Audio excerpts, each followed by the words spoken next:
భారత రాజ్యాంగంలో ఇచ్చినటువంటి ఫ్రీడమ్ ఆఫ్ స్పీచ్ను ఏ రాజకీయ పార్టీ అయినా ఏ రాజకీయ నేతలైనా అత్యంత సమర్థవంతంగా వినియోగించుకుంటారు అంటే అన్డౌటెడ్లీ ఇట్స్ ఎ కాంగ్రెస్.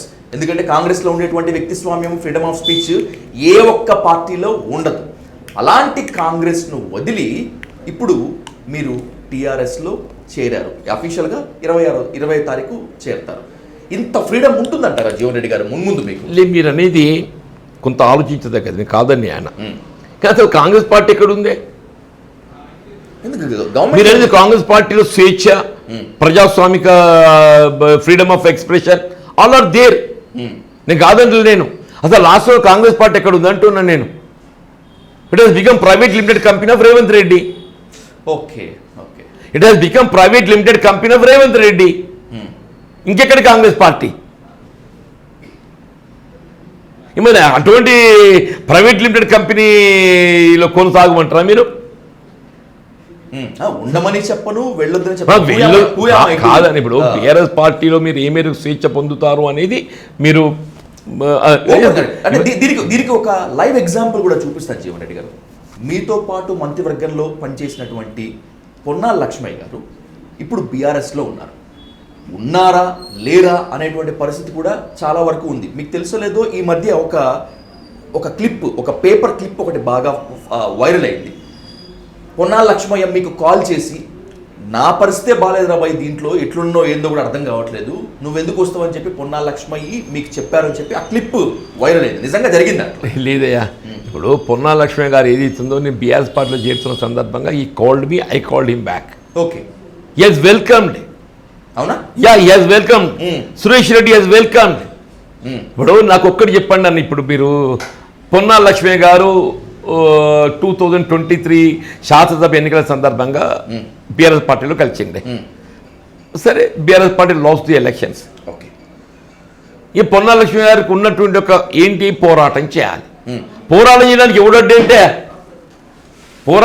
ఎవడడ్డేంటి? వీళ్ళు బీఆర్ఎస్ పార్టీ కావాల్సింది ఏదితో ప్రజల పక్షం నిలబడి పోరాటం చేసేటట్టు కావాలి. పొన్నాల లక్ష్మయ్య గారు కూడా ఉన్నారు అందులో పోరాటంలో. పదవి అంటే కేశవరావు గారు కలిసిండే. Is rewarded with Rajya Sabha, his daughter is rewarded with mayor, his son is rewarded with corporation chairman. Kadiyam Srihari గారు is rewarded with member parliament, later is rewarded with deputy chief minister. ఆయనతో చేరిన వాళ్ళు పదవులు పొందినోళ్ళు ఎవరే అంటూ నేను నా సంగతి పక్కన పెట్టు. రేపు ఏమైతే నేను పదవుల కోసం కాదు, కానీ మొత్తం ఫ్యామిలీ ప్యాకేజ్ ఎగ్జాంపుల్ చెప్తున్నారు మీరంతా. అరే, నేను ఉన్న మాట మాట్లాడుతున్నా కదా. ఈ పోచారం శ్రీనివాస్ రెడ్డి గారు మంత్రి కాలేదా, స్పీకర్ కాలేదా?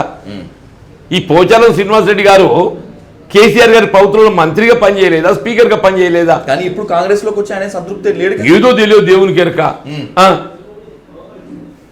ఆయనతో చేరిన వాళ్ళు ఏదైతుందో, ఆయన పార్టీకి ఉపయోగపడ్డ వాళ్ళు. సురేష్ రెడ్డి గారు రాజ్యసభ మెంబర్ అయినరు, డి శ్రీనివాస్ గారు రాజ్యసభ మెంబర్ అయినరు. ఇప్పుడు పొన్నాల లక్ష్మయ్య గారు definitely senior leader, intellectual.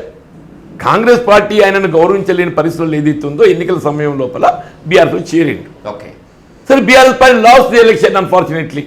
Congress party came to power. ఈ పొన్నాల లక్ష్మయ్య గారికి అవకాశాలు రాందెప్పుడే? అవకాశం రాందెప్పుడు అంటున్నాం. అవకాశం రావటం రాకపోవడం అనేది పరిస్థితులు. అవకాశాలు రావటం రాకపోవడం పరిస్థితులు. నాకేదో వస్తుందని చెప్పి నేను మాట్లాడడం లేదు. నేను ఎప్పుడూ ప్రజా క్షేత్రంలో ప్రజల పక్షాన్ని నిలబడి పోరాటం చేస్తున్నాను. నేను నాకు అవకాశం ఉంటే ఫ్రీడమ్ ఉంటుంది. ప్రజల పక్షాన్ని నిలబడి పోరాటం చేయడానికి నాకు ఆ స్వేచ్ఛ అయితే ఉంటుంది.